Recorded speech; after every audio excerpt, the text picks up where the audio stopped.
President Maria Santos had not slept in 36 hours as she walked into the secured conference room, deep beneath the mountains of Colorado. The faces around the polished table represented every branch of human government and military that most citizens never knew existed. These were the people who had spent decades preparing for a day they hoped would never come, while the rest of humanity enjoyed the peace their vigilance protected. General Frank Miller looked older than his 60 years as he activated the holographic display that filled the center of the room with tactical information.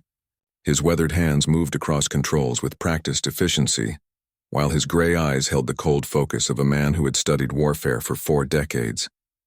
Frank had commanded ground forces during the Centauri rebellions when human colonies first learned they might need to fight for survival among the stars. The intelligence presented by Agent Casey Wright painted a picture that was both worse and better than anyone had imagined.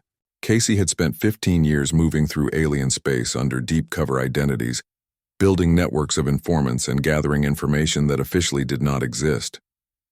Her report showed that the three-way alliance had been planning coordinated attacks on human space for over 2 years while publicly maintaining diplomatic relations. The Zanari Empire controlled the largest fleet in known space, and their crystal ships could phase through most conventional defenses. The Draconis hegemony possessed ground forces that had conquered dozens of worlds through superior tactics and ruthless efficiency. The Vorthan Collective commanded technology that was ancient, when Earth was still forming, and their energy weapons could disintegrate entire cities in minutes. Dr. Helen Foster rose from her chair and walked to a secondary display that showed technical specifications most of the room had never seen before. Helen had spent 30 years directing classified research programs that developed weapons and defenses, while the galaxy believed humans were focused on peaceful exploration. Her laboratories had reverse-engineered every piece of alien technology that fell into human hands and improved upon designs that other species considered perfect. Project Prometheus had grown from a simple, defensive research program into something that would reshape the balance of power in galactic space. Human ships incorporated adaptive armor that learned from each attack and became stronger with every hit. Weapon systems used quantum targeting that could lock onto targets across multiple dimensions. Defensive screens could phase incoming energy attacks into harmless light shows while redirecting kinetic weapons back at their sources. Commander Rick Johnson commanded forces that officially did not exist while maintaining cover identities as exploration and survey personnel. His Terran Special Forces had been conducting intelligence operations throughout known space for decades, while appearing to be nothing more than scientists and diplomats.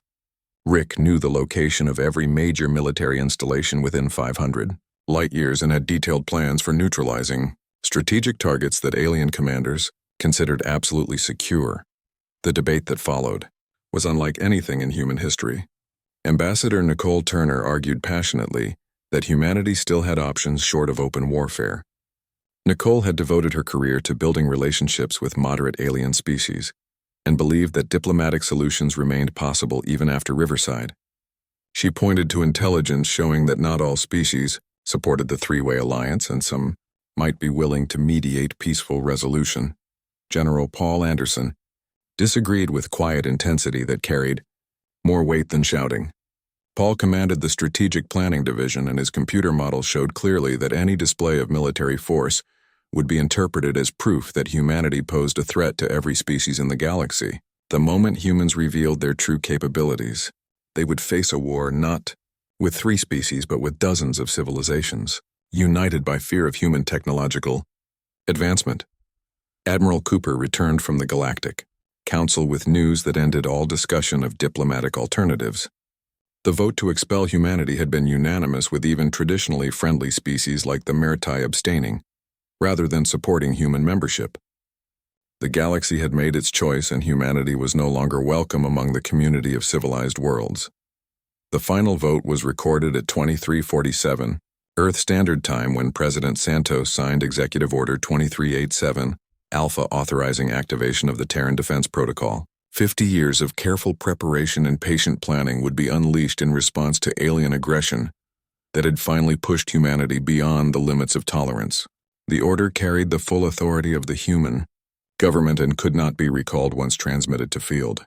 Commanders across human space, sleeper agents, received activation codes that transformed them from civilians into military personnel with access to hidden weapons caches and communication networks. Manufacturing facilities that produced farming equipment and consumer goods retooled overnight to begin producing military hardware using stockpiled materials. Universities revealed themselves as training centers where students had been learning warfare disguised as theoretical exercises. Captain Morrison watched his crew transform the UNS Explorer from a peaceful research vessel into something that would have terrified the aliens who had destroyed Riverside. Hidden compartments opened to reveal weapon systems that could crack planets, while defensive modifications emerged from structural elements that had always been there waiting for activation. His science team put aside their instruments and took positions at tactical stations they had trained on for years. The message Morrison carried to the Zanari border was simple and direct. Admiral Cooper had crafted words that could not be misunderstood by any species regardless of their communication methods or cultural background. Humanity was withdrawing all diplomatic personnel from alien space and severing all peaceful contact effective immediately. The Zanari Empire had 24 hours to evacuate all human systems or face the consequences of their aggressive actions. Similar messages went out to the Draconis hegemony and Forthan Collective, along with every other species that had remained silent while human civilians were murdered. The galaxy had chosen to treat humanity as an enemy, and humanity was prepared to fulfill that role with efficiency that would leave no doubt about the outcome. 50 years of restraint had been mistaken for weakness, and that error would be corrected with mathematical precision. Dr. Foster activated research stations throughout human space that began broadcasting on frequencies the aliens had never detected. The signals carried technical specifications and tactical updates to human forces that had been waiting in deep space for decades. Automated shipyards that appeared to be asteroid mining operations revealed themselves as military production facilities that began assembling fleets using materials stockpiled across hundreds of systems Agent Wright coordinated with. Intelligence networks that spanned the galaxy as sleeper operatives prepared to gather information about alien military movements. Her people had spent years earning positions of trust within foreign governments, and their betrayal would devastate enemy command structures when warfare began. The aliens had invited human spies into their most sensitive installations by treating them as harmless researchers and diplomats. Commander Johnson's forces moved into position around strategic targets throughout alien space while maintaining perfect operational security. His teams had been conducting training exercises disguised as scientific expeditions, and their equipment was already in place for strikes that would cripple enemy capabilities before formal hostilities began. The special forces would prove that humanity had been planning for this, or far longer than their enemies suspected. President Santos addressed the human worlds in a broadcast that carried authority and determination earned through decades of public service. Her words were calm and measured as she explained that humanity had exhausted every peaceful option and would now defend itself with whatever force proved necessary. The speech lasted 12 minutes and ended with a promise that human civilization would survive whatever challenges the galaxy chose to present. The transformation was complete within 72 hours as humanity shed the disguise of peaceful exploration and revealed the military machine that had been growing in secret for half a century. The aliens had expected to face scattered colonial militias and exploration vessels commanded by scientists. Instead, they would confront the most technologically advanced and strategically prepared military force in galactic history. The war would begin at dawn. The galaxy expected humanity to mobilize slowly like every other species in recorded history. Military analysts from dozens of civilizations had calculated that humans would need at least 6 months to organize effective resistance against the three-way alliance. The Zanari Empire prepared for extended campaigns against scattered human colonies, while the Draconis hegemony anticipated glorious battles against desperate defenders. The Vorthan Collective simply waited for weaker species to exhaust themselves in futile struggle. Admiral Tony Richards commanded Terra Battle Group 1, from the bridge of a ship that had never appeared on any official registry. The UNS Thunderstrike carried weapons that could shatter moons and defensive systems that made conventional attacks useless, but for 50 years it had remained hidden in the asteroid fields of the Outer Rim. Tony had spent 3 decades preparing for this moment while maintaining cover as a peaceful exploration commander. and his crews were ready to demonstrate what human patience had been building in secret. The first target was the Kythera crystal, formation at Harmony Prime, where the crystalline beings maintained their largest military staging area. The Kythera communicated through harmonic frequencies that allowed perfect coordination between their ships, and their crystal hulls could regenerate damage faster than most weapons could inflict it. Every species in the galaxy considered the Kythera formations to be virtually indestructible, and their confidence had grown dangerous over centuries of easy victories. Captain Steve Parker commanded the UNS Vengeance as it led the assault formation toward crystal ships that glittered like deadly jewels in the light of 3 suns. Steve had studied Kythera technology for 20 years and knew exactly how their harmonic communication systems worked. The sonic disruptors his ship carried had been designed specifically to shatter crystal coordination and turn their greatest strength into fatal weakness. The battle began when human ships dropped out of hyperspace in formations that confused alien tactical computers. The Kythera expected conventional attack patterns and prepared their regenerative defenses for prolonged bombardment. Instead, they found themselves facing weapons that targeted their harmonic frequencies with precision that made their communication impossible and their coordination collapse into chaos. Parker watched through his viewscreen as crystal ships that had moved with perfect unity suddenly began firing on each other as their disrupted communications created phantom targets and false orders. The Kythera had never faced enemies who understood their technology well enough to turn it against them, and their panic sent discord through harmonies that had remained pure for millennia. The adaptive targeting systems Dr. Foster had developed proved their worth as human weapons automatically adjusted to crystal ship defenses that had never been penetrated before. Each shot analyzed the enemy response and modified the next attack to overcome whatever countermeasures the Kythera deployed. Their regenerative hulls began failing as quantum weapons found frequencies that prevented crystal healing and left permanent damage.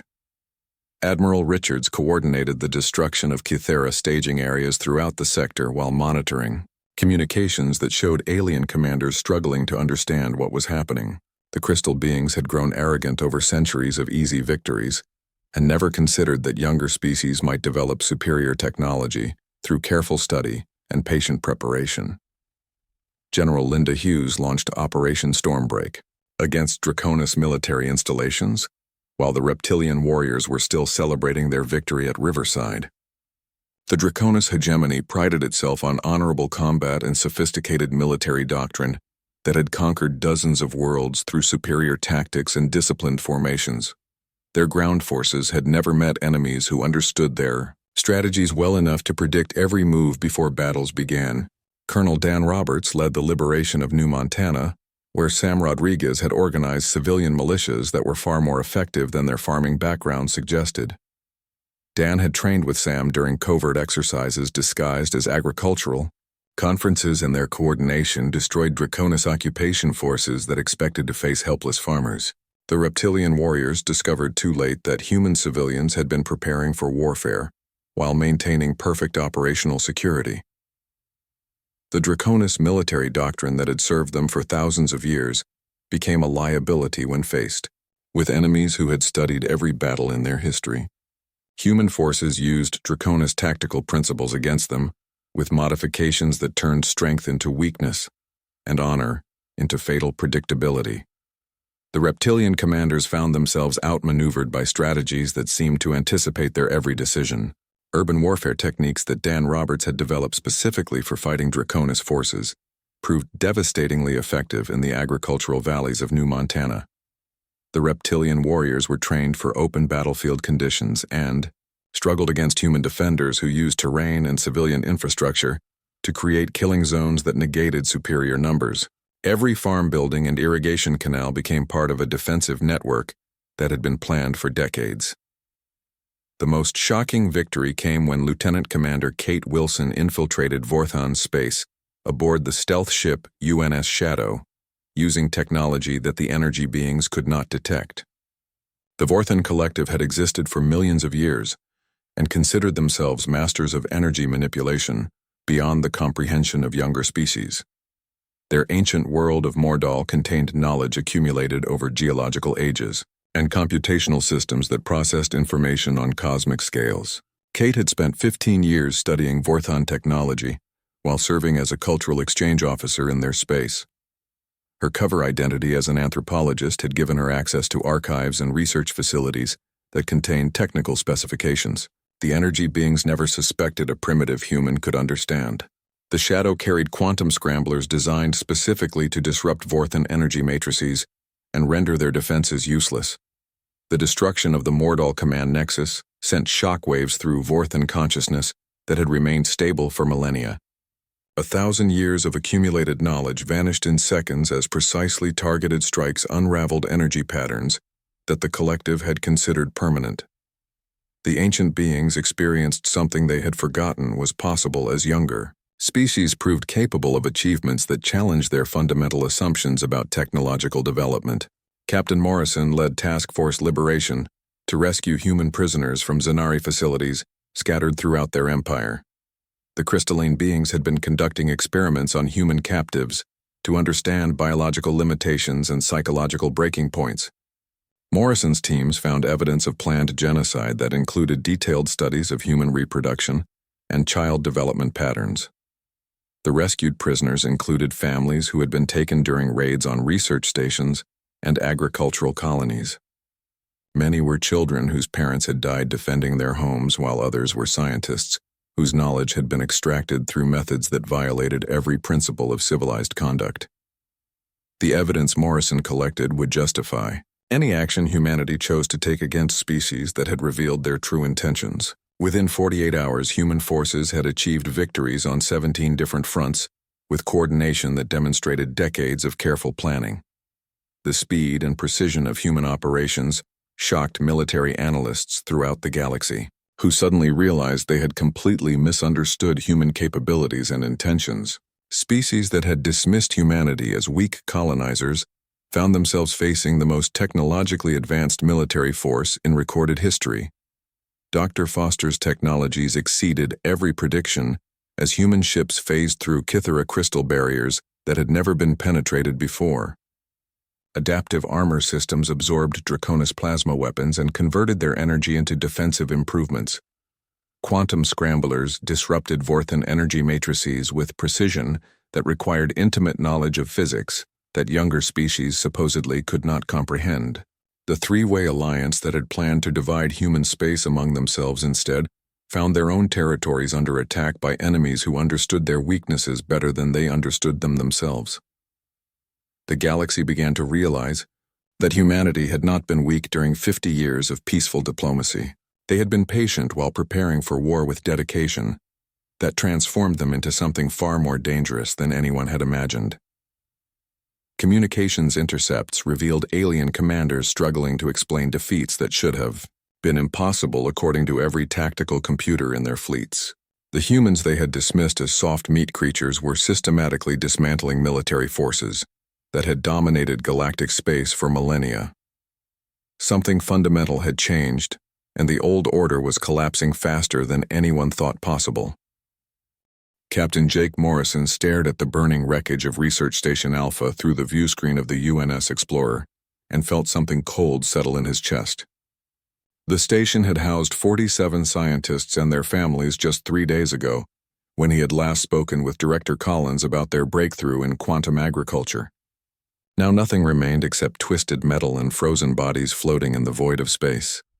Jake turned to his communications officer, Amy Rodriguez, who was scanning the debris field with grim efficiency. Her dark eyes reflected the orange glow of the dying station as she worked at her console. Amy had grown up on the frontier colony of New Montana, where her father, Sam Rodriguez, ran one of the largest farming operations in human space. She understood what it meant when research stations disappeared and families died for the crime of being human in the wrong place at the wrong time. The scanner readings told a story that Jake had seen too many times in recent months. Energy signatures matched Zanari Empire weapons, and the attack pattern showed their typical hit-and-run tactics. The crystalline beings called the Kythera had been in the area too, based on harmonic residue in the destroyed hull plating. 3 different alien species, working together to eliminate human presence along the outer rim territories. Back on Earth, Admiral Lisa Cooper was fighting a different kind of battle in the halls of the Galactic Council, She had spent the last 6 months presenting evidence of increasing alien aggression to a chamber full of species who seemed more interested in their own territorial disputes than the systematic elimination of human outposts. The Murtai representatives would shift their aquatic forms uncomfortably when she spoke, while the energy beings called Luminari simply flickered.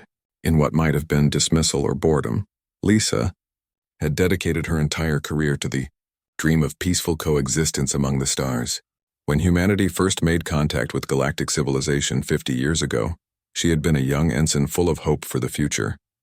Now she watched helplessly as negotiator Kevin Barnes presented yet another formal complaint about unprovoked attacks on human civilians. Kevin was one of the finest diplomatic minds humanity had ever produced, but even his silver tongue could not move species, who had already decided that humans were acceptable casualties in their larger games. And the Zenati ambassador, Commander Zethkar, rose from his crystalline seat with movements that created musical tones in the chamber's atmosphere. His translator device rendered his harmonic speech into cold mechanical words that carried unmistakable contempt. Humans were weak meat creatures who had stumbled into space without earning their place among the stars. The Zenari Empire had existed for 10,000 years before Earth even developed agriculture, and they would continue long after the last human colony was swept away. Zethkar's words sent ripples of approval through representatives from the Draconis hegemony, whose reptilian forms nodded in agreement. General Scareth of the Draconis military spoke next with the blunt honesty his warrior culture prized. Humans had proven themselves unworthy of the territories they claimed by failing to defend them properly. If they could not hold their worlds through strength of arms, then stronger species would take them as the natural order demanded. The ancient Vorthan collective added their voice through Speaker Morden, whose energy form pulsed with colors that indicated deep displeasure. The Vorthan had watched lesser species rise and fall for millions of years, and they saw nothing special in humanity except an irritating tendency to spread across space like some biological infection. Perhaps it was time to apply appropriate medicine to cure this condition. 3 of the most powerful species in known space had just openly declared their intention to remove humanity from contested systems, and the rest of the council remained silent. Lisa felt the weight of 50 years of human diplomacy crumbling around her as Kevin Barnes made one final attempt to appeal for peaceful resolution. His words fell into the void of indifferent alien minds who had already made their decision. On New Montana, Sam Rodriguez was preparing for what he hoped would never come. The farming community had always been self-reliant, but recent months had forced them to think about defense in ways their peaceful nature resisted. Sam had organized civilian militias and hidden supply caches across the agricultural valleys, where his family had worked the soil for 3 generations. His daughter Amy sent regular intelligence reports from her position aboard the Explorer, and the news grew darker each week. The breaking point came on a Tuesday morning when Amy intercepted encrypted transmissions between the 3 hostile species. Her communications training allowed her to piece together fragments of battle plans and coordinate attacks. The aliens had grown tired of piecemeal elimination and were planning something much larger. A coordinated strike that would remove human presence from dozens of systems simultaneously. Amy immediately transmitted her findings to Admiral Cooper on Earth and Captain Morrison aboard the Explorer, but she knew the information might arrive too late. The attack was scheduled to begin within hours, and human defensive forces were scattered across hundreds of light years trying to protect too many targets with too few ships. The colony world of Riverside was chosen as the opening statement. Home to 40,000 humans who had built a thriving agricultural and mining community. Over 30 years of hard work, the planet represented everything the Alien Alliance claimed to despise about human expansion. Riverside had no military installations and no strategic value, except as a symbol of human persistence in claiming new worlds. The attack began at dawn local time when Zenari warships dropped out of hyperspace above the peaceful farms and cities. Kithera crystal ships provided long-range bombardment, while Draconis ground forces landed to ensure no survivors could escape to tell their story. The Vorthan Collective coordinated the assault with precision that spoke of careful planning and long preparation. Captain Morrison received the distress signal while the UNS Explorer was still 3 hours away at maximum speed. He listened to the terrified voices of colonists calling for help that would not arrive in time, and felt something fundamental change inside his chest. For 50 years, humanity had chosen the path of peace and negotiation, even when faced with aggression and contempt. They had absorbed losses and turned the other cheek because they believed in the possibility of coexistence among the stars. The transmission from Riverside cut to static at exactly 1427 local time as the last communication. Array was destroyed by Zenari energy weapons. 40,000 human lives had been snuffed out in less than 6 hours while the galaxy watched and did nothing. The Alien Alliance had broadcast the attack on open channels to ensure every human world would see what happened.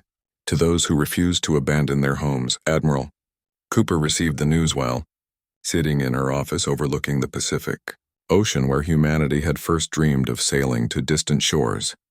Kevin Barnes brought her the final casualty reports along with word that the Galactic Council had voted to expel humanity from their organization, effective immediately. The dream of peaceful coexistence had died with the colonists of Riverside, and something harder was about to take its place. For the first time in 50 years, the Terran Defense Council was meeting an emergency session. News of human victories spread through galactic communication networks faster than the speed of light, as species throughout known space struggled to understand what they were witnessing. The three most powerful military forces in the galaxy were being systematically destroyed by enemies they had dismissed as weak colonizers. Ancient civilizations that had ruled space for millennia suddenly found themselves reconsidering fundamental assumptions about technological development and military power. Admiral Cooper had transformed from a diplomatic negotiator into the director of something called psychological warfare operations. Her new role involved coordinating with Agent Wright to exploit divisions between enemy species while turning neutral civilizations toward human alliance. The evidence of planned genocide that Captain Morrison had recovered proved invaluable in swaying public opinion among species that had remained silent during earlier attacks on human colonies. The aquatic Murtai were the first to break ranks when recordings of Zenari experiments on human children reached their oceanic homeworlds. The gentle water dwellers had always opposed violence against young beings, and their outrage provided humanity with access to shipping lanes that cut directly through enemy supply lines. Murtai vessels began carrying human personnel and equipment through space routes that alien military commanders had considered absolutely secure. The energy beings, called Luminari, followed when they learned about Vorthan plans to absorb human consciousness into their collective matrix. The Luminari valued individual thought patterns and considered forced mental integration to be the ultimate violation of personal dignity. Their support gave humanity access to communication technologies that allowed instant coordination across galactic distances. General Miller revealed the full scope of human military preparation to a galaxy that had completely misjudged the scale of their activities. Manufacturing facilities on hundreds of worlds that had appeared to produce farming equipment and consumer goods were revealed as sophisticated military production centers. Universities that taught agriculture and basic science had been training grounds where students learned warfare through theoretical exercises that became practical knowledge when activation codes were broadcast. The reserve fleet that emerged from asteroid belts throughout human space represented 50 years of patient construction using materials that other species had assumed were being consumed for peaceful development. Hidden shipyards had been building vessels using technologies that exceeded galactic standards while maintaining perfect operational security. The revelation shocked alien intelligence services that had believed they understood human industrial capacity. Commander Johnson's Special Forces had been conducting intelligence operations throughout known space while maintaining cover identities as researchers and cultural exchange officers.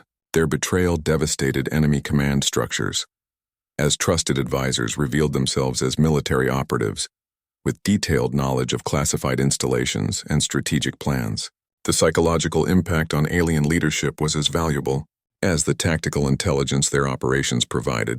The three enemy species responded to unexpected defeats with increasing desperation that made them more dangerous than calculated aggression. The Kithara began strip mining their own worlds to construct crystal ships on scales that had never been attempted before. Entire planets were converted into raw materials as the crystalline beings sacrificed their civilization for military production that might restore their dominance through superior numbers. The Draconis hegemony activated ancient warrior bloodlines that had been dormant for centuries, while their homeworld spawned reserve forces using genetic templates preserved since their species first achieved spaceflight. The reptilian warriors abandoned their pride in sophisticated tactics and reverted to savage brutality that had characterized their ancestors. Honor became meaningless when survival was at stake. The Vorthan collective attempted something that had never been tried in their millions of years of existence as individual consciousness merged into group minds capable of processing information on cosmic scales. The ancient energy beings sacrificed personal identity to create superintelligences that might comprehend human technological advancement and develop countermeasures. Before their civilization was completely destroyed, Captain Parker led the assault on the Kythera homeworld, where his forces discovered the true extent of crystalline crimes against biological species. Underground facilities contained evidence of slavery and experimentation that had continued for thousands of years, while the galaxy assumed the Kythera were peaceful merchants. Organic beings from dozens of worlds had been used as test subjects for harmonic weapons and communication technologies. The liberation of these slave races provided humanity with unexpected allies who possessed intimate knowledge of Kythera technology and strategic installations. Former prisoners became guides for human forces penetrating crystal ship formations, while their first-hand experience with alien weapons helped develop countermeasures that had never been possible before. The moral authority that came from freeing enslaved populations proved as valuable as military intelligence. Colonel Roberts coordinated supply lines through liberated territories, while Sam Rodriguez commanded the New Montana Defense Corps in operations that secured agricultural worlds throughout the sector. The farming communities that had seemed helpless before alien invasion proved remarkably effective at guerrilla warfare when properly organized and equipped with military hardware that had been hidden among their equipment for decades. Amy Rodriguez had evolved from a communications officer into a key intelligence coordinator, whose skills proved invaluable in managing the rapid expansion of human operations. Her ability to intercept and decode alien transmissions provided early warning of enemy movements, while her coordination of logistics networks kept human forces supplied during rapid advances through hostile territory. Dr. Foster activated the second phase of Project Prometheus as weapons systems came online that were based on technologies humanity had reverse-engineered from studying alien equipment for 50 years. The galaxy realized that humans had not merely been preparing for war, but had been developing capabilities specifically designed to defeat every major military force in known space. The technological superiority that other species had taken for granted became a liability when enemies understood their systems better than they did. The turning point came when human forces demonstrated weapons that exceeded theoretical limits established by galactic science. Energy shields that had protected civilizations for millennia were penetrated by quantum disruptors that operated on principles that alien scientists insisted were impossible. Armor systems that had never been damaged absorbed enemy fire and converted it into improvements that made human ships stronger with every attack. The three species alliance discovered that their coordination was breaking down as each member began prioritizing their own survival over collective victory. The Zenari Empire recalled forces from forward positions to defend their core worlds, while the Draconis hegemony abandoned allies to protect their breeding colonies. The Vorthan collective retreated into deep space where their energy forms could exist without physical installations that human weapons could target. The fifth day of warfare, alien resistance was collapsing on every front as human forces advanced with momentum that seemed unstoppable. The psychological impact of constant defeats had shattered enemy morale, while the revelation of human technological superiority convinced many alien commanders that victory was impossible. Surrender requests began arriving from isolated units that had been cut off from their chain of command. The galaxy watched in fascination and terror as humanity proved capable of defeating enemies that had ruled space. Before Earth developed multicellular life, ancient civilizations that had considered themselves eternal found their military forces reduced to scattered remnants hiding in remote systems. The balance of power that had remained stable for millions of years was shifting with speed that made adaptation impossible. Species that had remained neutral during earlier phases of the conflict began choosing sides as they realized the war would determine the future structure of galactic civilization. The victory of either humanity or the three-species alliance would create a new order that would affect every world in known space. The time for neutrality was ending as the scope of change became clear to even the most isolated civilizations. The desperation of the enemy alliance made them more dangerous than ever as they prepared final gambits that would determine whether human expansion could be stopped or whether the galaxy would face a new, dominant species that had proven their strength through warfare rather than negotiation. The sixth day began with the Zanari Empire making their final desperate gambit, as every surviving ship in their fleet converged on Earth itself. Commander Zethkar had convinced his people that humanity would surrender rather than watch their homeworld burn, and the crystalline beings prepared for the ultimate demonstration of their power. The attack fleet that emerged from hyperspace above Earth's moon represented everything the Zanari had left after 5 days of devastating defeats. Admiral Richards coordinated the defense of humanity's cradle world from the command center deep beneath the Rocky Mountains, while human defensive systems that had remained hidden for decades revealed themselves around Earth's orbital space. The planet that aliens had dismissed as a primitive blue world surrounded by simple satellites suddenly blazed with energy shields and weapon platforms that had been camouflaged as civilian infrastructure for 50 years. Captain Morrison led Strike Force Retribution toward the Zanari capital world of Karseth, while the enemy fleet committed suicide above Earth. His mission was to capture the Zanari leadership alive and present them with evidence of their crimes against human civilians.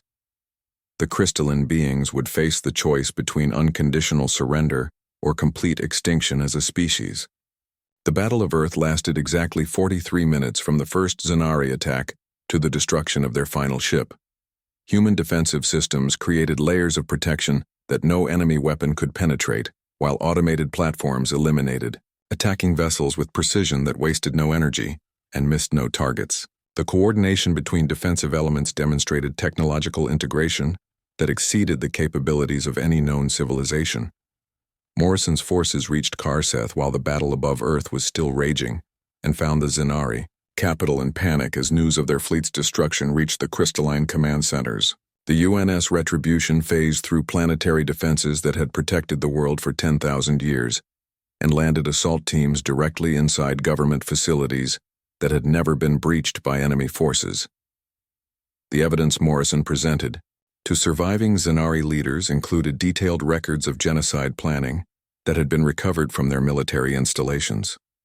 Video recording showed Zanari scientists discussing the best methods for eliminating human children, while research notes outlined plans for converting human worlds into crystal-growing facilities. The documentation made clear that the alien alliance had intended complete extermination of humanity from the beginning. Commander Zethkar was captured alive along with the entire Zanari High Command as they attempted to evacuate their homeworld aboard ships that human technology rendered useless. The crystalline beings who had boasted about their ancient superiority found themselves prisoners of the species they had dismissed as primitive meat creatures. Their harmonic communications had been permanently disrupted by sonic weapons that made coordination impossible. The Draconis Hegemony and Vorthon Collective attempted one final alliance when they learned of Zanari surrender, but their combined fleets were trapped in the neutral zone by human forces that had anticipated this desperate move. General Hughes and Colonel Roberts coordinated a pincer movement that demonstrated tactical sophistication exceeding anything in galactic military history. The battle lasted 6 hours and ended with the complete surrender of both enemy fleets. President Santos addressed the galaxy from the United Nations building on Earth, while the wreckage of the Zanari attack fleet still glowed in orbital space above her head. Her speech was broadcast on every known communication frequency and translated into languages spoken by civilizations throughout known space. The words she spoke would be remembered for centuries as the moment when humanity claimed its place among the stars. The president's message was simple and direct as she explained that humanity had tried peace for 50 years only to have it rejected by species who mistook restraint for weakness. Humans had offered diplomacy and been answered with genocide. They had demonstrated patience and been rewarded with the murder of their children. The galaxy had chosen war, and humanity had proven capable of fighting it better than anyone imagined possible. The aftermath of the Six-Day War reshaped galactic civilization in ways that would have been unthinkable before human forces proved their technological and tactical superiority. The three species that had planned to divide human space among themselves became protectorates under Terran military occupation. Their aggressive capabilities were permanently eliminated, but their civilian populations were protected and allowed to rebuild under human supervision. Dr. Foster's technologies were shared with allied species that had supported humanity during the conflict, creating a new technological renaissance that accelerated development throughout known space. The Mertai received improvements to their aquatic life support systems, while the Luminari gained access to quantum communication networks that enhanced their energy manipulation abilities. Scientific cooperation replaced the competitive secrecy that had limited progress for millennia. The Galactic Council was reformed with humanity, holding permanent membership and veto power over all major decisions affecting interstellar relations. The new charter included enforceable peace accords backed by human military force and recognition of humanity's right to defend species that faced oppression from more powerful neighbors. The old system of might makes right was replaced by structured justice administered by those strong enough to enforce it. Ambassador Nicole Turner became Secretary of Galactic Affairs and presented the conditions for humanity's participation in rebuilt interstellar civilization. War crimes tribunals would prosecute those responsible for attacks on civilian populations. Military forces would be regulated to prevent aggressive expansion. Trade agreements would ensure fair distribution of resources among all member species. The new order would be based on law, rather than the arbitrary dominance of ancient civilizations. 5 years after the war, Admiral Cooper commanded the Galactic Peace Fleet from her flagship UNS Harmony, as integrated forces of multiple species patrolled space lanes that had been controlled by pirates and aggressive empires for centuries. Former enemies worked alongside human personnel in mixed crews that proved cooperation was possible when backed by sufficient strength to deter troublemakers. Captain Morrison had been promoted to Admiral Morrison and commanded Frontier Patrol, operations that ensured aggressive species never again threatened peaceful civilizations. His ship UNS Unity carried representatives from 20 different species working together to explore regions of space that had been too dangerous for scientific expeditions before human military power provided security for peaceful activities. The former enemy species had adapted to their new circumstances with varying degrees of success. The Kythera devoted their crystalline nature to artistic creation and scientific research, while their former slaves became valued partners in exploring acoustic technologies. The Draconis channeled their warrior culture into exploration and planetary defense, while serving as training partners for human military forces. The Vorthan Collective used their ancient knowledge to advance galactic science, while teaching younger species about the history of cosmic development. Amy Rodriguez had become Director of Interspecies Communications and received the first contact message from a distant galaxy, whose inhabitants had detected evidence of human expansion across local space. The aliens expressed curiosity about humanity's reputation for combining advanced technology with relative restraint in its application. They wanted to understand this concept called peace through strength. President Santos crafted humanity's response with input from the full Terran Council and representatives of allied species who had learned to trust human judgment in matters of galactic security. The message contained both welcome and warning, as it explained that peace remained humanity's first choice, but strength would always back that preference. The galaxy had learned that humans meant what they said and said what they meant. The new galactic order was not perfect, but it was more just than anything that had existed before human intervention, proved that younger species could exceed the achievements of ancient civilizations when necessity demanded advancement. The 6 days that shook the stars became the foundation for centuries of relative peace, enforced by those who understood that lasting stability required the wisdom to use power correctly. Children throughout human space learned the story of how their parents had chosen peace until peace became impossible, and then demonstrated that humanity could fight better than any species in the galaxy when fighting became necessary. The lesson was clear that strength served justice better than justice served strength, and that the greatest victory was building a peace worth defending. The galaxy settled into its new configuration, with humanity serving as both protector and judge of interstellar relations while never forgetting that their role had been earned through 6 days of warfare that proved what happened when human patience finally broke, and the universe learned what lay beneath 50 years of diplomatic restraint.